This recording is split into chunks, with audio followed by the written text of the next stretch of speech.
मित्रों नमस्कार, स्वागत है आपका एक बार फिर से हमारे YouTube चैनल में। आज मैं लेकर आया हूँ आपके लिए पद्मा एकादशी व्रत कथा। पद्मा एकादशी को परिवर्तनी एकादशी भी कहा जाता है और यह एकादशी जयंती एकादशी भी कहलाती है।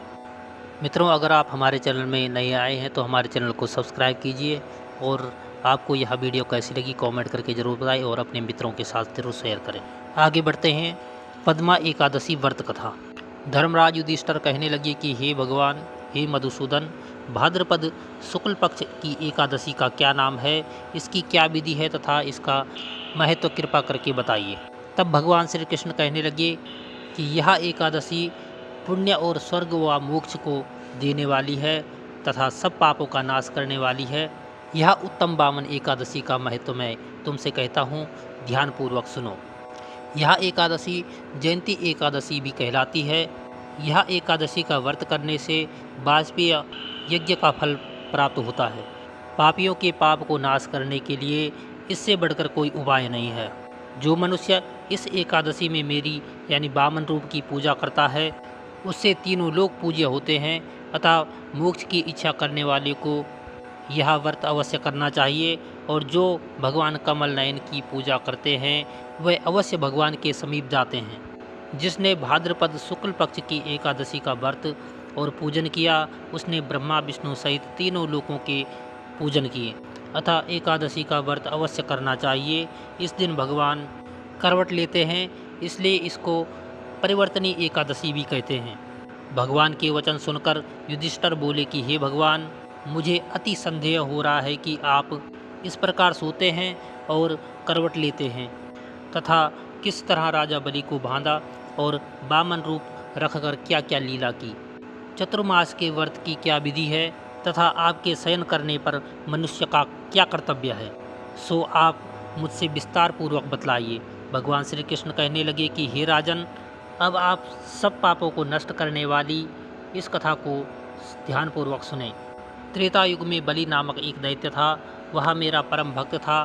विविध प्रकार से वेद सूक्तों से मेरा पूजन किया करता था और नित्य ही ब्राह्मणों का पूजन तथा यज्ञ के आयोजन किया करता था। लेकिन इंद्र से द्वेष के कारण उसने इंद्रलोक तथा सभी देवताओं को जीत लिया। इस कारण सभी देवता एकत्रित होकर सोच विचार करने लगे और सभी देवता मिलकर भगवान के पास गए।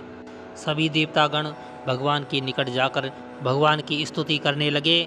तब मैंने वामन रूप धरकर पांचवा अवतार लिया और फिर अत्यंत तेजस्वी रूप से राजा बलि को जीत लिया। इतनी वार्ता सुनकर राजा युधिष्ठिर बोले कि हे जनार्दन, आपने वामन रूप धारण करके किस महाबली दैत्य को किस प्रकार जीता। भगवान श्री कृष्ण कहने लगे कि मैंने वामन रूपधारी ब्रह्मचारी रूप धारण करके बलि से 3 पग भूमि की याचना करते हुए कहा कि ये 3 पग भूमि मुझको 3 लोक के समान है और हे राजन, यह तुमको अवश्य ही देनी होगी। राजा बलि ने इसे तुच्छ याचना समझकर 3 पग भूमि का संकल्प करके दे दिया और मैंने अपने त्रिविक्रम रूप को बढ़ाकर यहाँ तक कि भूलोक में पद, भुवलोक में जांग, स्वर्गलोक में कमर, महालोक में पेट, जनलोक में हृदय, यमलोक में कंठ की स्थापना कर सत्यलोक में मुख, उसके ऊपर मस्तक स्थापित किया। सूर्य चंद्र आदि सब ग्रहगण, योग नक्षत्र, इंद्र आदि देवता और शेष आदि सब नागगणों ने विविध प्रकार से वेद सूक्तों से मेरी प्रार्थना की। तब मैंने राजा बलि का हाथ पकड़कर कहा कि हे राजन, एक पद से पृथ्वी, दूसरे से स्वर्गलोक पूर्ण हो गया, अब तीसरा पग कहाँ रखूं। तब राजा बलि ने अपना सिर झुका लिया और मैंने अपना पैर उसके मस्तक पर रख दिया, जिससे मेरा वह भक्त पाताल को चला गया। फिर उसकी विनती और नम्रता को देखकर मैंने कहा, हे बलि, मैं सदैव तुम्हारे निकट रहूँगा। विरोचन पुत्र बलि से कहने पर भाद्रपद शुक्ल एकादशी के दिन बलि के आश्रम पर मेरी मूर्ति स्थापित हुई।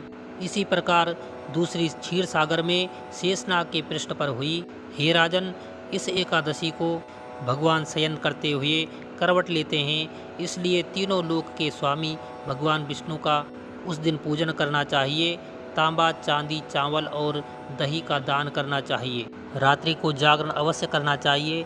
जो विधि पूर्वक इस एकादशी व्रत को करते हैं वह सब पापों से मुक्त होकर स्वर्ग में जाकर चंद्रमा के समान प्रकाशित होते हैं और यश पाते हैं।